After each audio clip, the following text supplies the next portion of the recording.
بسم اللہ الرحمن الرحیم۔ السلام علیکم۔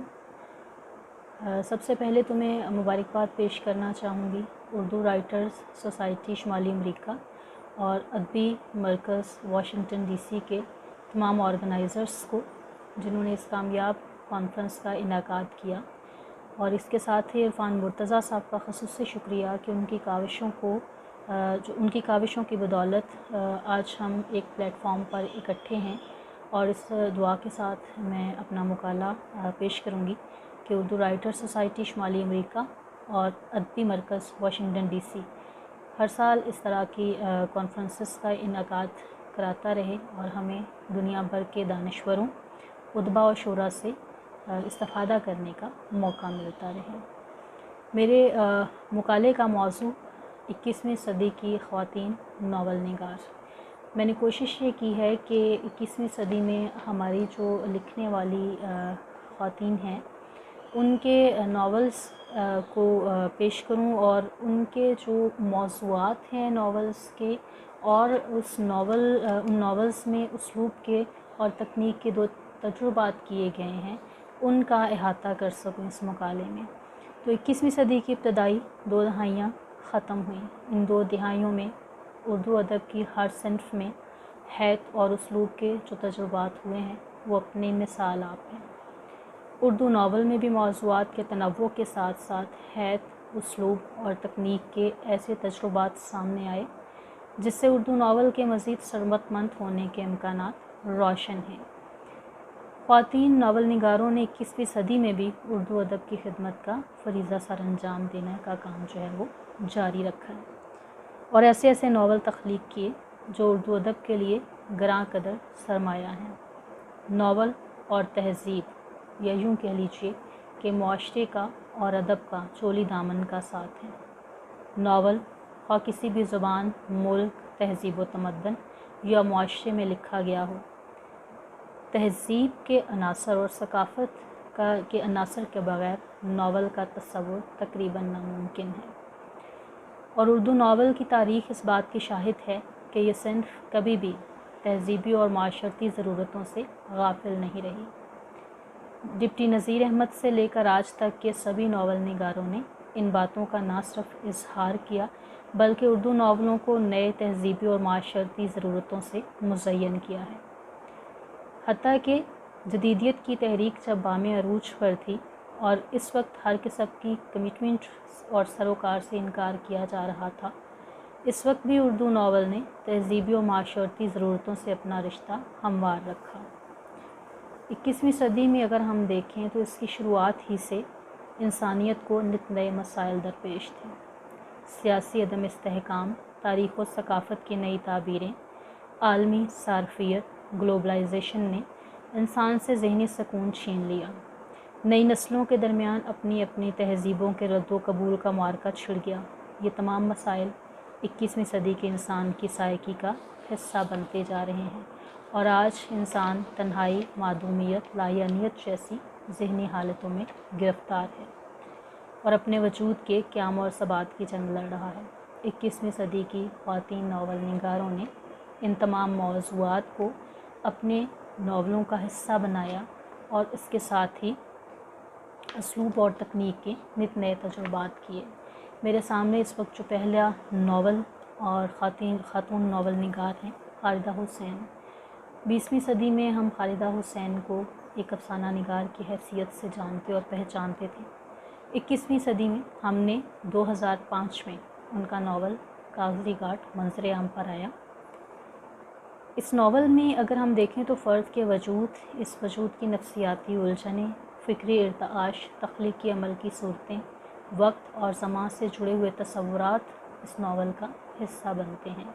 ناول میں ناول نگار نے اصلی مسائل کی عکاسی کی ہے، اور مصنفہ نے اس ناول کو 11 ابواب میں تقسیم کیا ہے، اور ان 11 ابواب میں تقسیم کر کے تحریک پاکستان سے 1971 تک کی پوری تاریخ کو ناول میں سمو دیا ہے، اور یوں عصری سیاسی صورتحال کا احاطہ بھی کیا ہے۔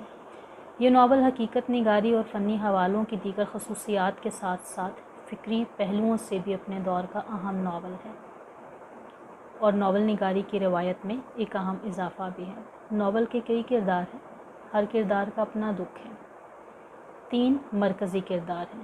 ان کرداروں کے ذریعے خالدہ حسین عورت کے وجودی بحران، سماجی اور طبقاتی فرق کو ظاہر کرتی ہیں۔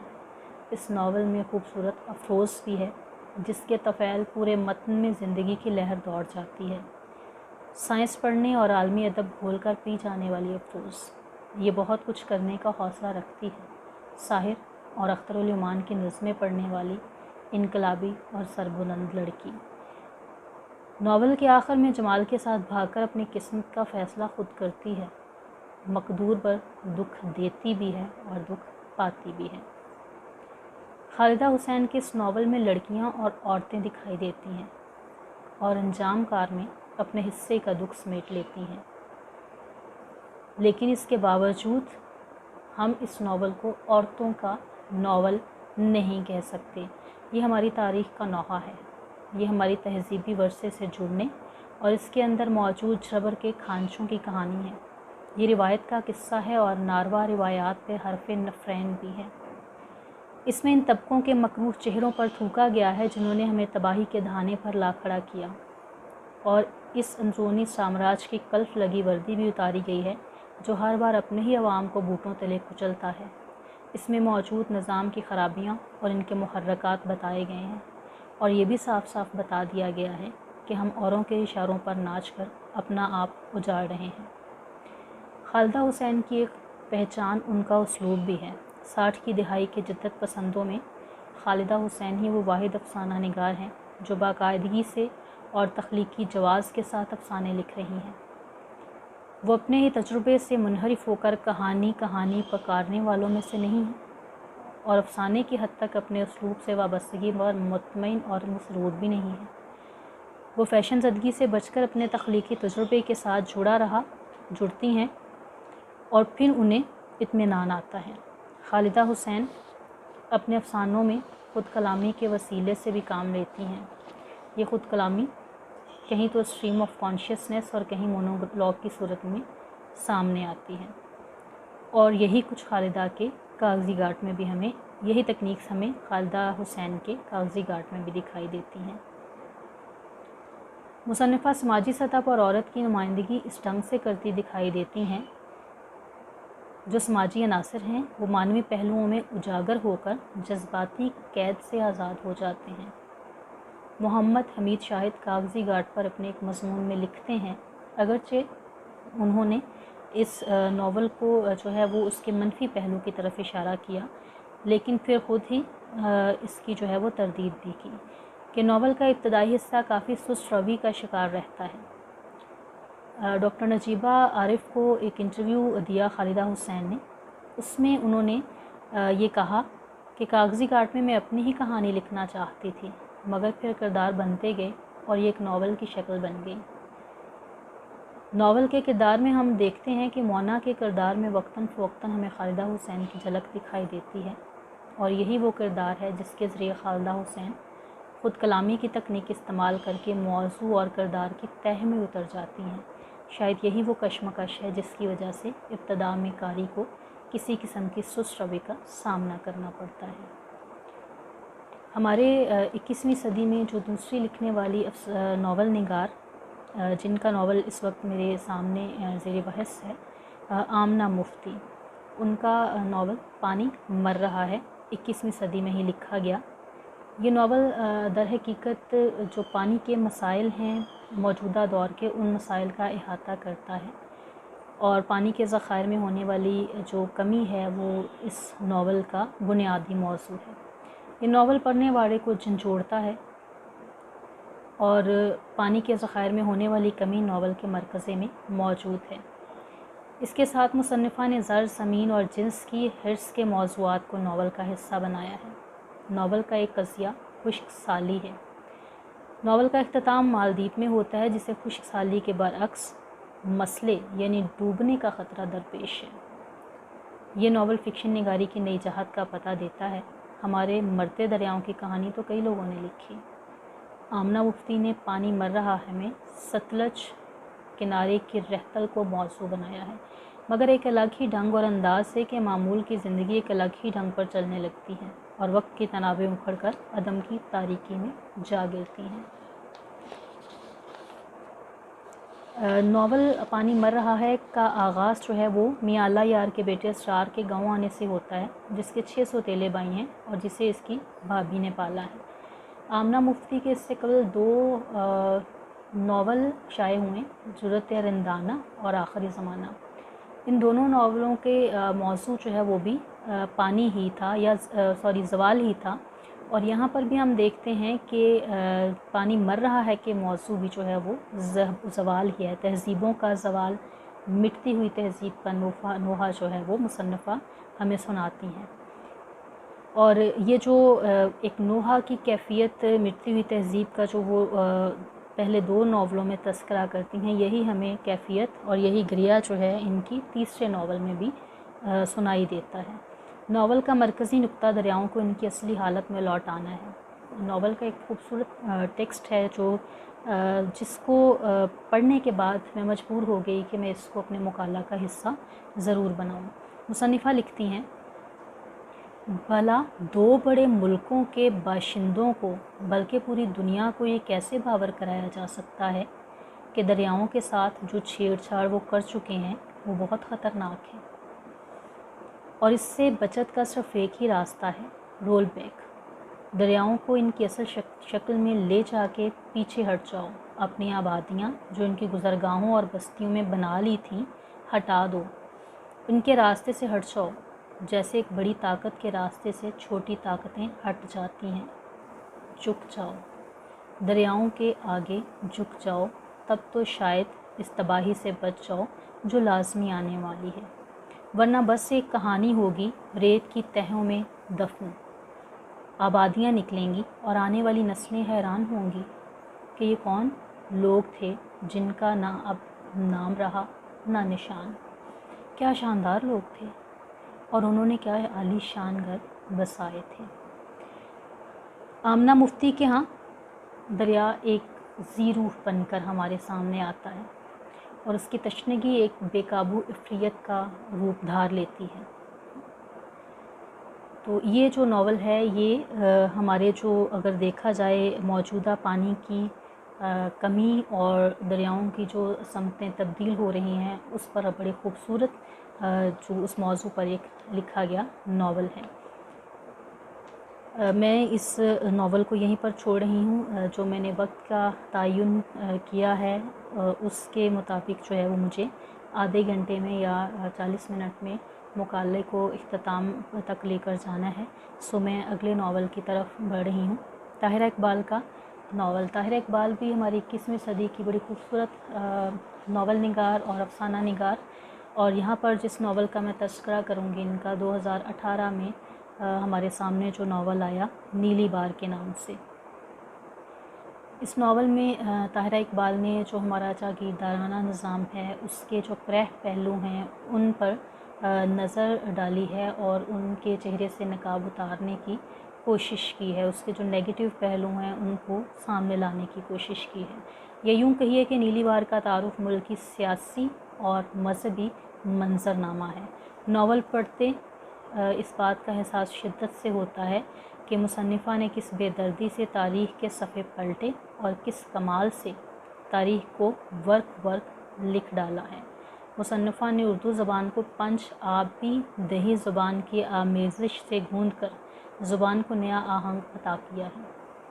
ناول میں مقامی لوگوں کی شادی بیاہ کی رسومات کا ذکر بہت تفصیل سے موجود ہے، اور کہانی میں دلہن جب بیاہ کر لائی جا رہی ہوتی ہے تو بارات بھٹک کر جوک لنگڑیاں کے حدود میں پہنچ جاتی ہے اور لنگڑیالوں کے رسا گیروں کے ہتھے چڑھ کر دلہن اور اس کی 3 سہیلیاں تاوان کے اذن رہائی پاتی ہیں، مگر اسی دوران میں ملک کا 18 سالہ بیٹا عبد الرحمن شبخون مارتا ہے اور دلہن کو لے اٹھتا ہے۔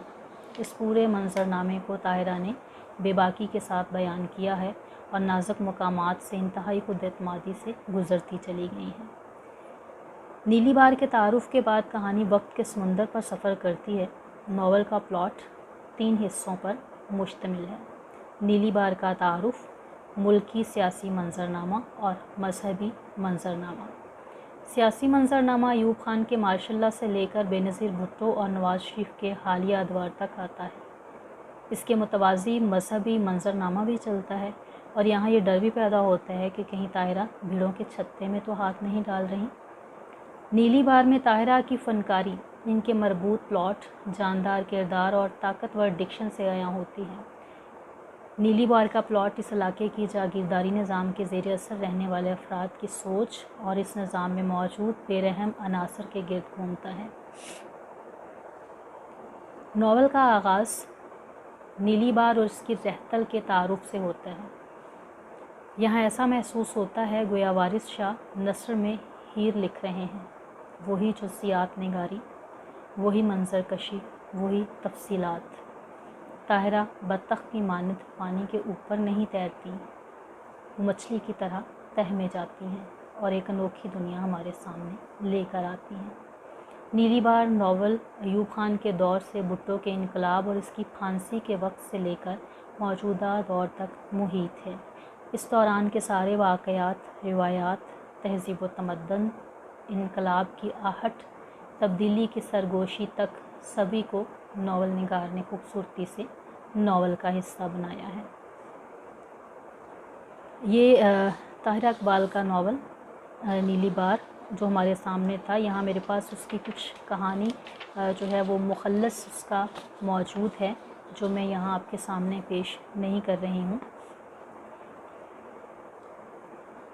تو اور اس جو ناول ہے اس کی تجزیے کو وائنڈ اپ کرنے کی کوشش کرتی ہوں۔ نیلی بار شناخت، سیاست، مذہب، دہشت گردی، دیہی اور شہری زندگی میں فرق، امیروں کا غریبوں پر ظلم، عورتوں کے حقوق، پنجابی زبان اور پنجاب کے رنگوں کو اجاگر کرتا ایک عمدہ ناول ہے۔ ایسا ناول جو قاری کو کئی دہائیوں کی سیر کرواتے ہوئے مختلف سیاسی منظرناموں اور نظاموں کے ساتھ ساتھ نیلی بار کی رہتل کے قدیم و جدید حقائق کا بہترین ادراک دیتا ہے۔ میرے سامنے اگلی مصنفہ ہماری ناول نگار ڈاکٹر حمیرہ اشفاق۔ ڈاکٹر حمیرہ اشفاق کی خوبی اور خوبصورتی میں کہوں گی یہ ہے کہ بہت کم وقت میں انہوں نے ہمارے ہاں مصنفین کی فہرست میں اپنا ایک نام پیدا کیا بحیثیت افسانہ نگار، اور اب بحیثیت ناول نگار ان کا پہلا ناول 2019 میں منظر عام پر آیا، اور اس ایک ناول ہی کی بدولت وہ خوش قسمت ہیں اس معاملے میں کہ انہوں نے اس ایک ناول کے بعد ہی جو اپنا مقام ہے ناول نگاروں کی فہرست میں وہ بہت بلند کر لیا۔ ان کی افسانوں کی کتاب کتبوں کے درمیان 2019 میں منظر عام پر آئی، اور اس کے بعد ان کا ناول جو ہے میسوزم کے نام سے منظر عام پر آیا۔ یہ ناول روایتی انداز سے ہٹ کر مابعد جدید تکنیک میں لکھا گیا ہے۔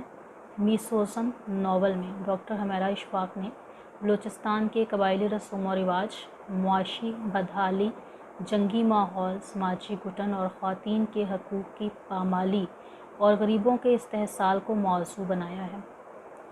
خواتین کے بنیادی حقوق کی پامالی اور شناخت کا مسئلہ ہمارے معاشرے میں آج بھی سب سے بڑا مسئلہ ہے۔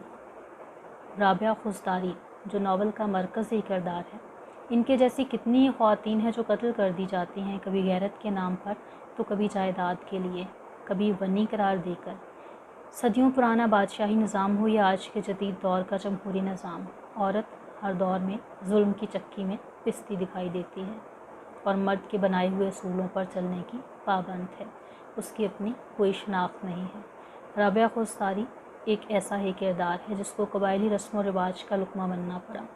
ڈاکٹر حمیرہ اشفاق اس ظلم اور بربریت کے خلاف آواز بلند کرتے ہوئے دکھائی دیتی ہیں، اور یوں آپ کے اندر ایک نظریاتی ادیب کی جھلک دکھائی دیتی ہے۔ میسوزم ناول کی کہانی ایک شہزادی کے گرد گھومتی ہے جو رودکی کی ہم عصر شاعرہ، خدا شناس، صاحب دین و ایمان اور متقی خاتون ہے۔ ناول کی ہیروئن رابعہ خضداری کو اس کے والد امیر کعب جو خضدار اور بلخ کا بادشاہ تھا، اس نے علم و ذکاوت کے ساتھ احساس انسانیت کے زیور سے آراستہ بلخ کی شان قرار دیا۔ صرف یہی نہیں بلکہ دانش مندوں کے اجلاس میں اپنی بیٹی کی تعریفیں سن کر اسے زین العرب کا خطاب عطا کیا گیا۔ رابعہ خضداری کا بھائی حارث اپنی بہن سے حسد کرتا ہے اور وہ نہیں چاہتا کہ اس کی بہن پڑھ لکھ کر کل کو ریاست کے معاملات سنبھالیں۔ اس ناول میں ہم دیکھتے ہیں کہ مصنفہ بلوچستان کے قبائلی رسم و رواج، معاشی بدحالی، جنگی ماحول، سماجی گھٹن، خواتین کے حقوق کی پامالی اور اس کی سماجی حیثیت، عورت کی طرف سے اظہار عشق اور غریبوں کے استحصال کو اپنے ناول کا موضوع بناتی دکھائی دیتی ہیں۔ میسوزم ناول میں عشق کے فلسفے کو بھی بڑی خوبصورتی سے مصنفہ نے بیان کیا ہے۔ عشق میں حسب نسب، ذات پات کو نہیں دیکھا جاتا، بلکہ یہ تو ہو جاتا ہے۔ عشق تو بڑے آدمی کو چھوٹے آدمی سے بھی ہو جاتا ہے، اور ایسا بھی ہوتا ہے کہ چھوٹے آدمی کو بڑے آدمی سے بھی ہو جاتا ہے، اور عشق کرنے کے لیے حسب نسب، ذات پات یا مذہب کی قید نہیں۔ حمیرہ اشفاق کا یہ ناول 21ویں صدی کے ناولوں میں اپنا عام مقام اور مرتبہ رکھتا ہے۔ حمیرہ اشفاق ناول کے آخر میں ہمیں بتاتی ہیں کہ طاقت کا منبع اشرافیہ کے پاس ہوتا ہے، یہ ہمارے معاشرے کا رواج ہے۔ اشرافیہ ہمیشہ ان مڈل کلاس کو بوقت ضرورت اپنے مقاصد کے لیے استعمال کرتے آئے ہیں۔ عبدالستار غنی مڈل کلاس سے تعلق رکھتا ہے ناول کا یہ ایک کردار۔ امیر خواب کی مہر اس شخص کے پاس تھی جسے حارث اپنے مقاصد کے لیے استعمال کرتا تھا۔ اس ناول میں ڈاکٹر حمیرہ اشفاق نے دکھایا کہ کس طرح ایلیٹ کلاس مڈل کلاس لوگوں کا استحصال کر رہی ہے۔ اسلوب حمیرہ اشفاق کا جو ہے بہت پختہ، بہت خوبصورت، انداز بیان بہت اچھا، اور یوں محسوس ہوتا ہے کہ ناول کے سارے واقعات ہمارے سامنے رونما ہو رہے ہوں۔ الفاظ کا چناؤ بہت عمدہ ہے اور کوئی بھی لفظ طبیعت پر گراں نہیں گزرتا۔ حمیرہ اشفاق اپنی تخلیقی صلاحیت سے اپنے کرداروں کو باعمل اور اپنے موزوں، اسلوب نگارش اور مؤثر پیرائے اظہار سے خوبصورت ناول ترتیب دیتی ہیں، اور قاری کو مکمل ناول پڑھنے میں دلچسپی پیدا ہوتی ہے، اکتاہٹ کا وہ کہیں پر بھی شکار نہیں ہوتا۔ مصنفہ جانتی ہیں کہ ناول کی نزاکتیں کیا ہیں، لہٰذا ان کا اسلوب جو ہے وہ ان تمام چیزوں کو سموئے ہوئے ہے جو ایک قاری کو اپنی طرف نہ صرف کھینچتا ہے بلکہ ان تمام چیزوں سے دور کر دیتا ہے جو ناول میں اکتاہٹ کا سبب بنتی ہیں۔ ناول میں ندرت و قدرت بھی ہے اور فصاحت و بلاغت بھی۔ ناول اچھی زبان اور اچھے دل کی مالک حمیرہ اشفاق کا ہے، لہٰذا اس کا انداز بیان بھی دلکش اور جداگانہ ہے۔ یہ ایک بہت خوبصورت ناول، مختصر لیکن خوبصورت ناول ہے۔ 21ویں صدی میں ہمارے جو ناول نگاروں کی فہرست ہے اس میں میرے پاس اگلی ناول نگار نیلم احمد بشیر، ان کا ناول طاؤس فقط رنگ 2018 میں منظر عام پر آیا۔ تو نیلم بشیر احمد کا تعلق جو ہے وہ علمی اور ادبی گھرانے سے، اور بہت خوبصورت افسانہ نگار، ناول نگار، سفر نامہ نگار، خاکہ نگار اور شاعرہ۔ تو یوں کہہ لیجئے کہ ایک علمی اور ادبی گھرانے سے تعلق رکھنے والی بیٹی جس انداز کی اور جس اسلوب کی ہم اس سے توقع رکھتے ہیں، نیلم بشیر احمد اس پر پورا اترتی دکھائی دیتی ہیں۔ نیلم احمد بشیر کے لہجے کی کاٹ اور خواتین کے حقوق کی خاطر ان کی جرأت اور احتجاج ان کی تحریروں میں نمایاں ہے۔ ان کے یہاں ظلم و ستم کو خاموشی سے برداشت کرتی عورت کا تصور جو ہے وہ ہمیں دکھائی نہیں دے گا، وہ ہمت اور حوصلے کی تحریک دیتی ہیں۔ ایسی شاعرہ اور ادیبہ ہیں جو زندگی کے روشن پہلوؤں کو ہمارے سامنے لے کر آتی ہیں۔ طاؤس فقط رنگ، اس ناول کا اگر پلاٹ دیکھا جائے تو انتہائی مربوط اور قصہ پن اور واقعہ نگاری اس میں جامع ہے۔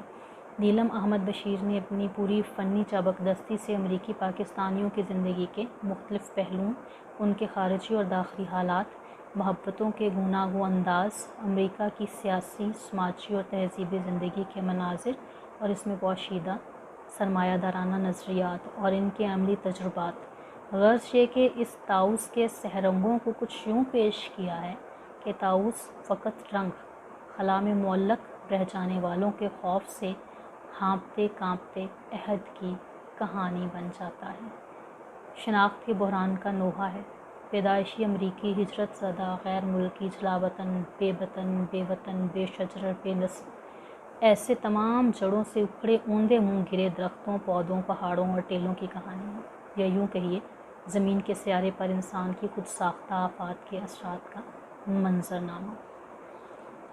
نیلم احمد بشیر نے جہاں مختلف تارکین وطن امیگریشن کے رسم و رواج، ثقافتی ڈسکورس پر کھل کر گفتگو کی ہیں، وہیں مجھے جو ہے وہ ناول پڑھتے ہوئے محسوس ہوا کہ انہوں نے مشرق اور مغرب کی اقدار کا ایک طرح سے تقابلی جائزہ بھی لینے کی کوشش کی ہے، اور ان کے کرداروں کے درمیان ہونے والی گفتگو اور اس سے ہونے والے بلکہ یہ کہنا چاہیے کہ اس کرداروں کی گفتگو کے بعد جو نتائج اخذ کیے جاتے ہیں ان میں ہم یہ دیکھتے ہیں کہ جو موریلٹیز ہمارے ہاں مشرق کا ترائے امتیاز ہے، اس کو نیلم احمد بشیر جو ہیں وہ ہائی لائٹ کرتی دکھائی دیتی ہیں، اور وہ جو ایک مشرق کا خاندانی طرز فکر اور بود و باش ہے وہ آج بھی مشرق کے لوگوں میں موجود ہے، اس سے وہ آج بھی قطع نظر نہیں کر رہے بلکہ اس کو ساتھ لے کر چلتے ہیں۔ امریکہ میں طویل عرصے سے قیام کے سبب ہم دیکھتے ہیں کہ نیلم احمد بشیر کی تحریروں میں امریکی تہذیب و ثقافت کے رنگوں کی جھلک دکھائی دیتی ہے، اور خصوصاً اس ناول میں ہم یہ دیکھتے ہیں کہ 9/11 کے واقعے کے بعد ہمارے ادب پر جو اثرات مرتب ہوئے ہیں، ہمارے ادب میں جو ہماری آنے والی نسل میں جو مسائل ہیں ان کے اندر جو ایک تہذیب سے کٹ جانے کا خوف اور اپنی زمین سے جڑے رہنے کی چاہت بھی موجود ہے، لیکن پھر ان کی نظریں جو ہے مغرب کی طرف جاتی ہیں ترقی کے شوق میں اور ترقی کی چاہت میں، تو وہ ساری چیزیں ہمیں جو ہے وہ اس ناول میں دکھائی دیتی ہیں۔ مشرق و مغربی تہذیب اور معاشرتی رویوں کا تقابلی جائزہ ناول میں موجود ہے۔ نیلم کے عورت کے استحصال اور استحصال کے نتیجے میں رونما ہونے والی نفسیاتی تغیرات کا بیان نہایت عمدہ موجود ہے۔ تو نیلم احمد بشیر ہماری 21ویں صدی کی ایسی ناول نگار بن کر سامنے آتی ہیں جنہوں نے ہمارے معاشرے میں 9/11 کے بعد پیدا ہونے والے مسائل اور ہمارے ہاں مغرب میں جو مسائل اس وقت ہماری جنریشن کو یا پھر ہمارے لوگوں کو موجود ہیں، اور پھر ہماری اپنی مشرقی اقدار جو گم ہوتی جا رہی ہیں ان پر بات کی ہے، اور بہت خوبصورت انداز میں ناول کا جو ہے وہ ناول میں ان تمام موضوعات کا احاطہ کرتی دکھائی دیتی ہیں۔ چند ایک ناول جن کا انتہائی مختصر جائزہ لوں گی، موضوع اور اسلوب جو ہے مختصر اس حوالے سے بات کرنا چاہوں گی۔ ترنم ریاض کا ناول مورتی، جو ازدواجی زندگی کے مسائل اور ناکام ازدواجی زندگی کے اسباب کو اس میں موضوع بنایا گیا ہے، اور اس کے ساتھ 2009 میں ان کا ایک ناول شائع ہوا، پرندے برف آشنا پرندے۔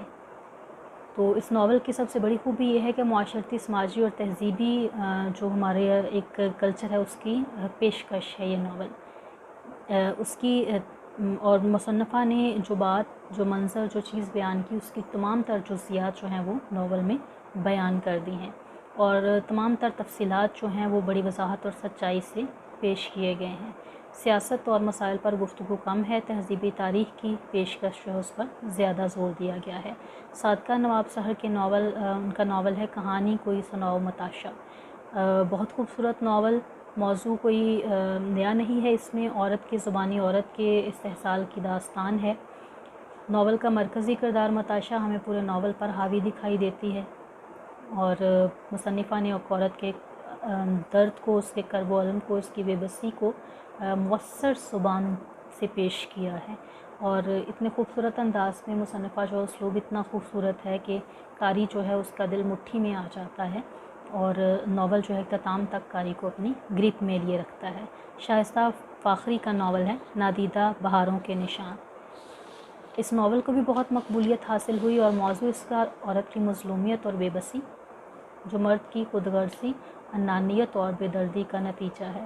مصنفہ نے ایک نازک مسئلہ حلالہ کو بڑی بے باکی اور سچائی کے ساتھ ناول میں بیان کیا ہے۔ دو ناول جو خواتین نے 21ویں صدی میں لکھے، آٹرم لین اور لفٹ، نیلوفر کا جو ہے وہ آٹرم لین اور نسرن احسن فتیحی کا جو ہے وہ لفٹ، یہ دونوں ناول جو ہیں طالب علمی کی زندگی اور موجودہ مسابقتی جو دور کے حالات ہیں ان پر مبنی ہے۔ تو یہ چند ایک ایسے ناولز تھے جن کو میں چاہ رہی تھی کہ یہاں ان ناول کا احاطہ کیا جائے، خصوصاً اگر 21ویں صدی کی ہماری لکھنے والی